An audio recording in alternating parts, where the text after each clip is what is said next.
Chapter 1. West and North. His wingspan as wide as a man was tall, the speckled blue eagle floated high in the sky above the silvery waters of Grail Lake. The day was calm and warm, the thermals inviting, but for the moment the eagle resisted climbing any higher.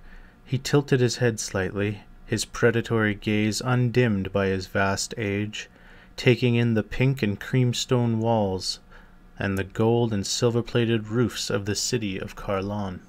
The eagle's gaze was only casual, for it was almost noon, and the streets so busy that all the rodents would have secreted themselves deep in their lairs many hours previously. The eagle was not particularly concerned.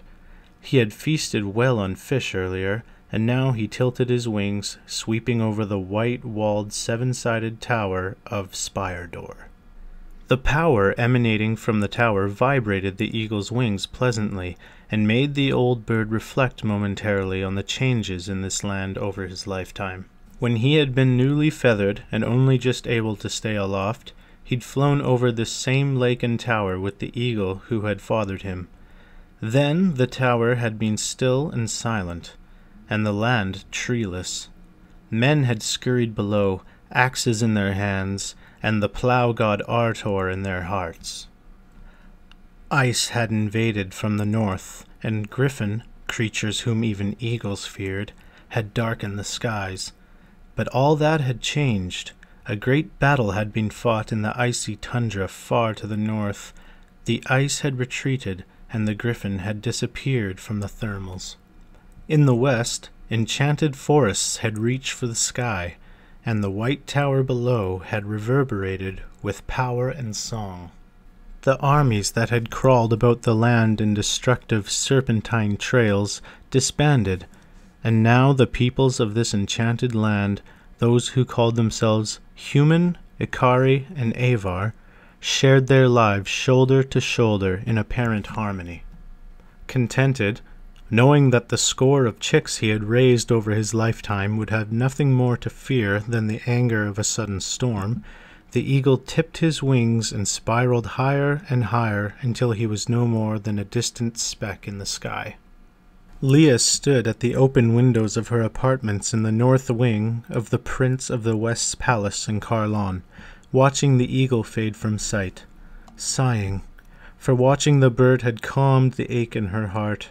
She dropped her gaze slightly to the ancient Ikari palace that loomed above the entire city.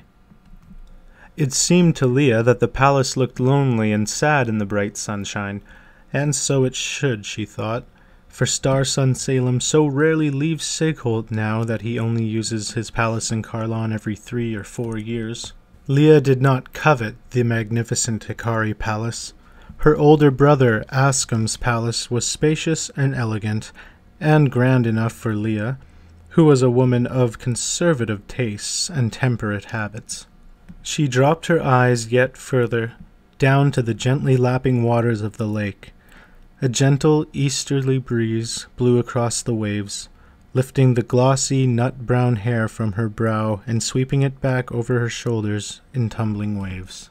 Leah had the dark blue eyes of her mother, Kasna, but had inherited her hair, good looks, and calm temperament from her father, Belial. She had loved her father dearly, and still missed him, even though he'd been dead a decade. He'd been her best friend when she was growing up, and to lose him when she was 16 had been a cruel blow. "Stop it," she murmured to herself. "Why heap yet more sadness and loneliness on your heart?" Gods, why could she not have been born a simple peasant girl rather than a princess? Surely peasant women had more luck in following their hearts. Here she was, at 26, all but locked into her brother's palace, when most women her age were married with toddlers clinging to their skirts. Leah turned back into the chamber and sat at her work table.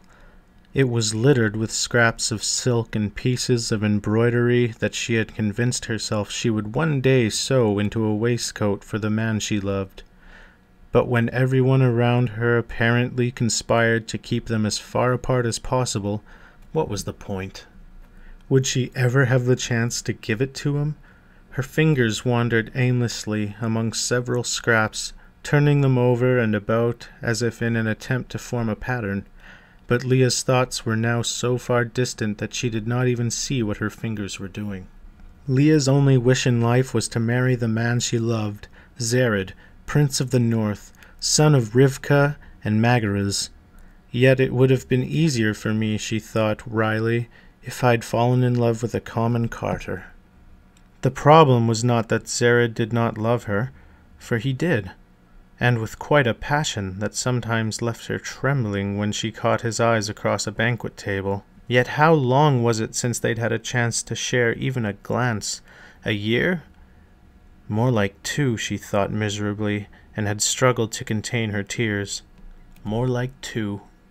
Nay, the problem was not only that Zarid and she loved too well, but that a marriage between them was fraught with so many potential political problems that her brother, Ascam, had yet to agree with it, though doubtless he would have let her marry a carter long ago. Leah loved her brother dearly, but he tried her patience. He gave her long, sleepless nights, with his continued reluctance to grant approval of the marriage. Leah's eyes slowly cleared. She picked up a star-shaped piece of golden silk and turned it slowly over and over in her hands. Power in the western and northern territories of Tensendor was delicately balanced between their 2 respective princes, Ascam and Zarid. Should she marry Zarid, then the grave potential was there that one day west and north would be united under one prince. Ascam had married 8 years ago, but his wife, Bethiam, had yet to produce an heir. For the moment Leah's womb carried within it the entire inheritance of the West. And with its burden of responsibility and inheritance, thus did her womb entrap her. She crushed the golden silk star into a tight ball, and tears of anger and heartache filled her eyes.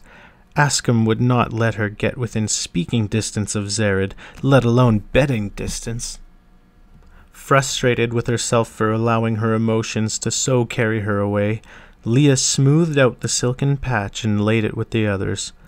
The political problems were only the start of Ascam's objections, for Ascam not only disliked Zarid personally, but resented and felt threatened by Zarid's success in the north. The west encompassed much of the old Akar, the provinces of Romsdale, Avansdale, and Alderney. Each year the lands produced rich harvests, and for decades Carlon had grown fat on the trade with the rest of Tensendor and the Corellian Empire so far south. But despite its natural abundance, the West was riven with huge economic problems. As Prince of the West, Ascam had managed to mire himself deep in debt over the past 7 years. For 3 years he had entertained the entire 80-strong retinue of the Corellian ambassador, while on Salem's behalf he had thrashed out an agreement for the Tensendorian fishing rights to the Sea of Tyra.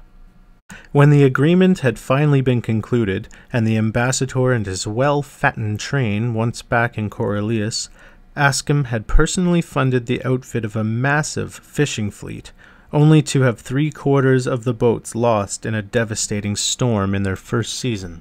Thinking to recoup his losses, Ascam had loaned the king of Escator, a small kingdom across the Widowmaker's Sea, a vast sum to refurbish the Escatorian Glome mines in return for half the profit from the sale of Glome, only to have the mines flooded in a disaster of epic proportions, and the new king, the previous having drowned in the mine itself, completely repudiate any moneys his predecessor had borrowed. These were only 2 of the investment disasters Ascam had made over the past few years. There were a score of others, if not so large. Smaller projects had failed, other deals had fallen through after considerable cash outlay.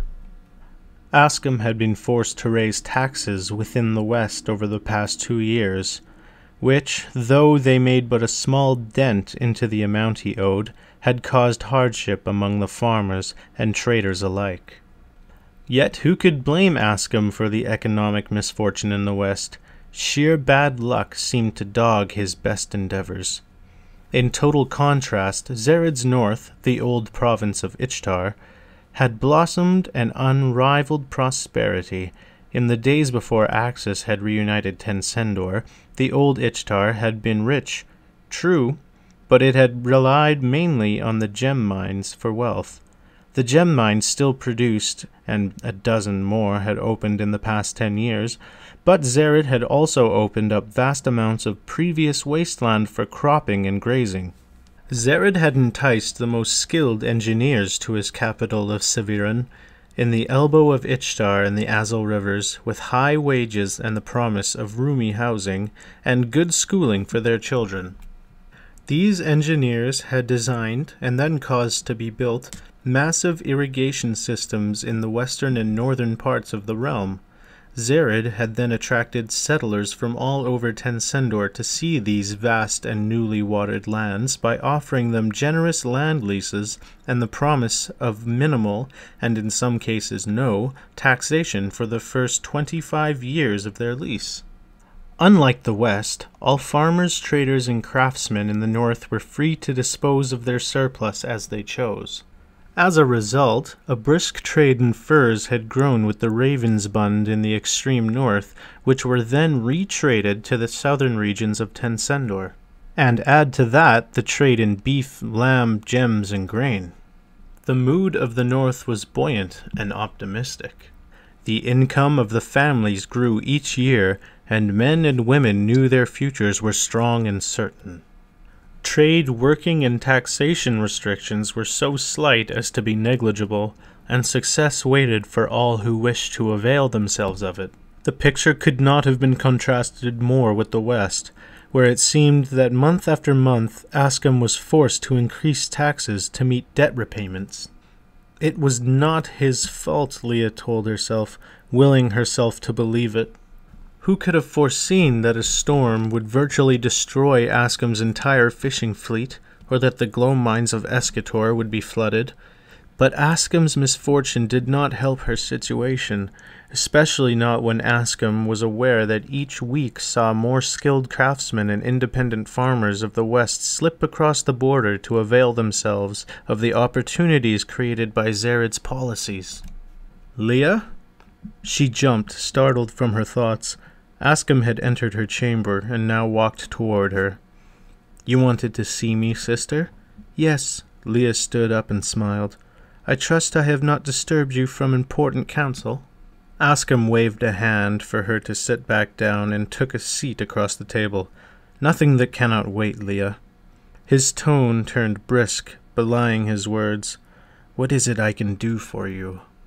Leah kept her voice light, not wanting to antagonize her brother any more than she had to.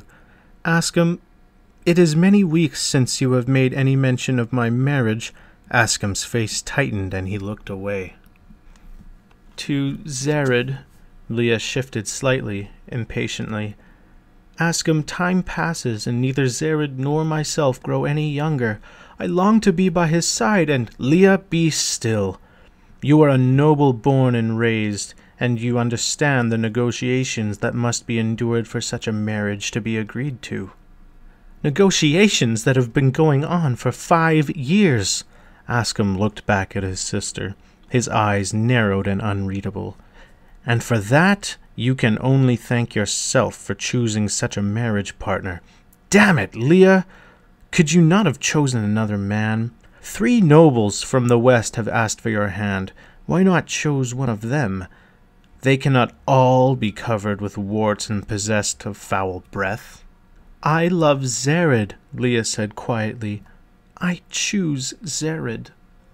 Ascam's face, so like his father's with its mop of fine brown hair and hazel eyes, closed over at the mention of love.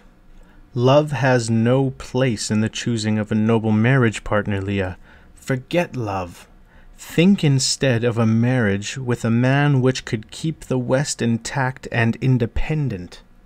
He paused, let vent an exasperated sigh, then smiled, trying to take the tension out of their conversation. "Leah, listen to me, and listen to reason, for the gods' sakes. I wish you only happiness in life, but I must temper that wish with knowing that I, as you," his tone hardened slightly, "must always do what is best for our people, not what is best for our hearts." Leah did not reply, but held her brother's gaze with determined eyes. Ascam let another minute slide before he resumed speaking. "Leah, it is time you knew that yea or nay to this marriage has been taken from my hands." "What? By whom?" But even as she asked, Leah knew. "Salem. He is as disturbed as I by the implications of a union between you and Zarid. Last week I received word from him to delay a decision until he could meet with me personally to—" "And yet he does not wish to speak to me or Zarid?" "Salem sits the throne of the stars, Leah. He has heavier responsibilities than you can imagine."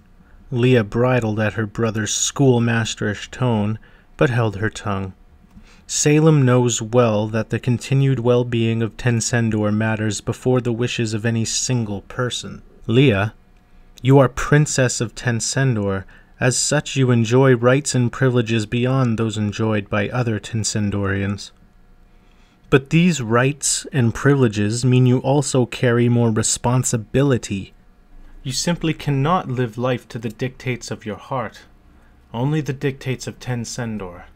I have tried these past 5 years to discourage you from choosing Zarid, but you have not listened.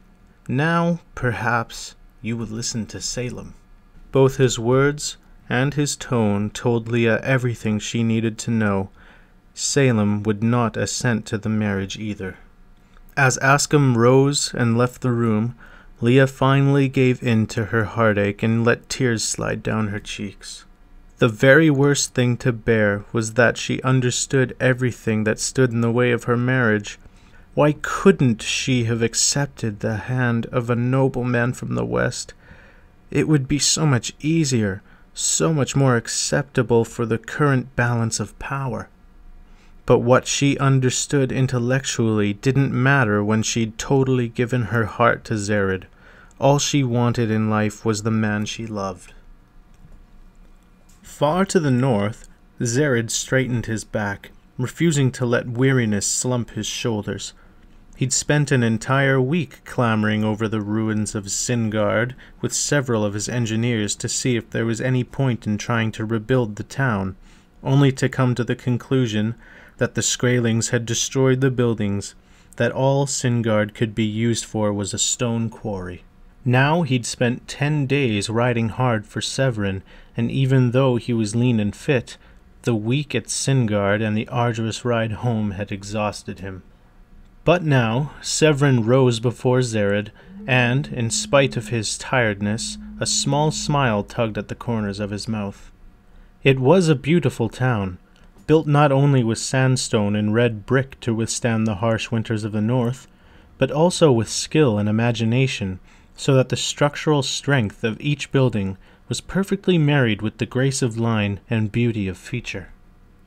Severin was a town built to satisfy the spirits as much as it was to harbor the bodies of those who lived within. "Thank the gods for my parents' foresight," he thought. Rivka and Magariz had lived out the final 25 years of their lives in the town they had built and had loved almost as much as they had loved each other and the son they'd made between them. His parents had not only laid the foundation stones of Severin, but also of the territory Zarid had inherited from them. The north had been the most severely ravaged region of Tencendor during the wars between Axis Sunsor and his brothers Bornheld and Gorgrail. Once it had crawled with ice, and worse, iceworms, Skraelings, and griffin. Now fields ripened and cattle fattened, and any man, woman, or child could travel from the fortress ranges to the coast of the Andean Sea and encounter nothing more dangerous than the chill of a northern breeze. Zarid pulled his horse in slightly, waiting for his escort to catch up with him. He was a tall, spare, but striking man, with his father's dark good looks and his mother's light gray eyes. Even though he was now in early middle age, Zarid was as agile as most young men, and could still best any swordsman in the country. He had been bred in an age of war, and his father had spent many years training him in the arts of war, although for what, Zarid was not sure. For 40 years, since Axis had finally bested Gorgrail, Tencendor had lain peaceful and largely prosperous in the sun. Axis had ruled well and wisely, a glib enough statement, but true. And since 9 years ago, Axis had handed over control of Tencendor to his eldest son, Salem had continued to lead Tencendor with the integrity that was the hallmark of the House of the Stars. And yet Zarid would rest the easier once Salem had proved his worth in true crisis. His escort now directly behind him, Zarid rode his horse through the gates in the town walls, returning the salutes of the guards standing to either side. For an instant the walls blocked out the noonday sun. As their shadow settled over Zarid, so his mind turned to the one shadow in his own life, Ascam. He drove the thought from his mind almost as soon as it had surfaced, reining back his horse to walk in the crowded streets. It was too warm a day to let thoughts of Ascam cloud it over. Zarid's path back to his palace on the hill overlooking the town was slowed, not only by the crowds, but by the individuals who called out greetings and occasionally stopped him for a quick word. Zarid had never been a distant prince, not only holding open court in his palace every Thursday afternoon when he was in the residence, so that any citizen of the north had a chance to gain his ear, but making sure that he did not ride the streets of Severin so encased by retainers that all his people ever saw of him was a brief glimpse of a linen shirt or a glittering sword hilt. Now a man, a carpenter Zarid thought by the tools at his belt, called out a cheerful greeting in unmistakable southern brogue. Zarid grinned widely as he nodded back at him. The man was from Romsdale, yet another who had chosen Zarid over Ascam. It cheered Zarid to think that so many skilled craftsmen and farmers chose to relocate in the north, but at the same time it concerned him. The tension between himself and Ascam was a decade old and growing stronger with each passing year. Every carpenter, every brickworker, every field hand who moved to the north deepened the tension just that fraction more. Ah, there was Ascam again, intruding on his thoughts. Zarid's face lost its humor, and he pushed as quickly as was polite through the remaining streets to reach his palace. There, after a few words to the captain of the guard and a smile of thanks for his escort, Zarid handed the reins of his horse over to the stable boy and hurried inside. A bath and a meal later, Zarid felt more refreshed. As his personal manservant cleared his table, Zarid took a glass of wine and wandered into the reception gallery of his residence. His home was a palace in name only, a term designated by his subjects who somehow thought that as a prince he ought to live in a palace. Built initially by Rivka and Magaruz, the house was a roomy, elegant mansion that spread over the hill which rose on the northern borders of the town. When Zarid was 27, he had taken a wife, Isabu, sister of Earl Hermy of Avonsdale, and had added on a light and airy southern wing that together they'd planned to fill with the laughter of their children. Zarid's steps slowed at the first portrait that lined the gallery. Isabu. Her dark red hair cascaded about her shoulders, her mouth curled in a secret laughter. Her bright eyes danced with love for him. The portrait had been painted 18 months into their marriage. 2 weeks after it had been finished, Isabu was dead, crushed beneath the body of her horse, which had slipped and fallen during the excitement of the hunt. She had been 5 months pregnant with their first child. Zarid had never forgiven himself for her death. He should never have given her that horse. But she was so skilled a horsewoman. She should never have been riding at that stage of her pregnancy. But she was so healthy, so vibrant. He should have forbidden her to follow the hounds and hawks. But she did so love the hunt. He had never ridden to the hunt again. The day after her death, Zarid had given away his hawks and the hunting horses in his stable. His huntmaster had drifted away, seeking employment with lords to the south. And Zarid had promised himself never to love so deeply again, and never again to expose himself to such hurt. He took a mouthful of wine and moved along to the next portrait, his father, Magaru's, and next to his portrait that of his mother, Rivka. They were, Zarid supposed, the reason he had succumbed to love again. Magaru's and Rivka had lived life so completely in love and so contented in that love that Zarid just could not imagine living himself without a soulmate to share his life with. For years after Isabu's death, he'd kept himself distant from women, keeping to his promise. And then he'd met Leah. Re-met her, actually, for Zarid had known Leah as a tiny girl in Belial's arms.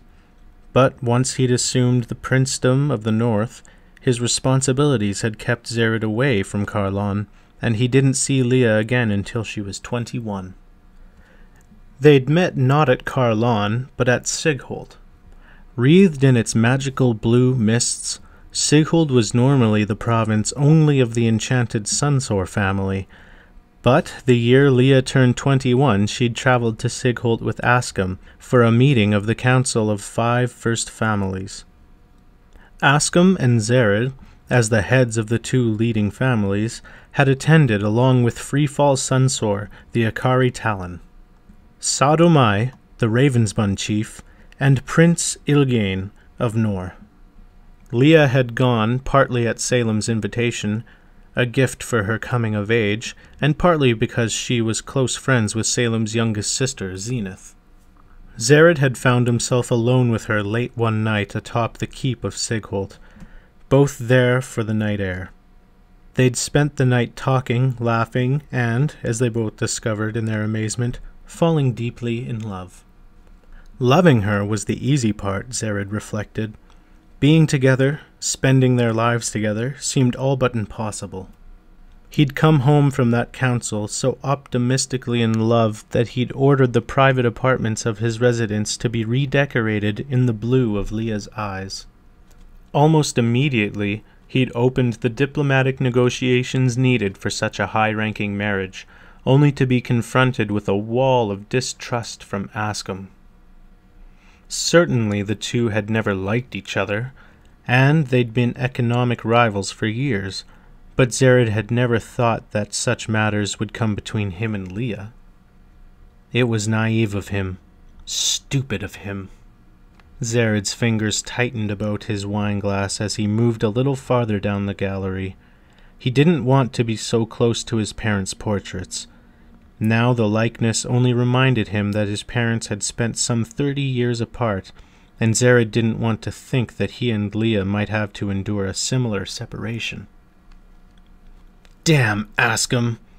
If he hadn't got himself into such dire debt, if he hadn't imposed such heavy taxes, then maybe the West would prosper as much as did Zarid's North. And maybe Ascam would not feel so threatened by a marriage between his sister and Zarid. Zarid was not a proud man, but neither was he foolishly modest. He knew that if he had been Prince of the West, he would not have made such risky investments as had Ascam. Nor would he have made his subjects pay for his mistakes. If he was Prince of the West as well as of the North, then virtually the entire human population of Tensendor would live lives of heady prosperity. If, damned ifs. Now Zarid stood in front of portraits of Rivka's brother, Priam, and her father, Karel. They had once ruled as kings of Akar, a vast realm that had stretched between the Andius and Widowmaker seas, and from the ice-scarp Alps to the Sea of Tyra. But as Akar was no more, so too had the monarchy died. Akarite lands had been split up between Avar, Akari, and Human, its territory incorporated into the larger Tensendor, its peoples divested of their king. As he stared at the portraits of his uncle and grandfather, Zarid remembered how well both had reigned. True, they had supported the Brotherhood of the Seneschal, an organization that had brought only evil to all those who lived in the land, but in their own way Priam and Carel had ruled well and wisely. The monarchy had been brought into disrepute only when Zarid's older half-brother, Bornheld, had murdered Priam and taken the throne. There was no portrait of Bornheld. Zarid's mouth quirked. Bornheld was a son and a brother best forgotten. He swallowed the last of his wine, still staring at the likeness of Priam and Carel. What would it be like to govern, Zarid's mind shied away from the word reign, over such a large territory? What would he do with it? How would he improve it?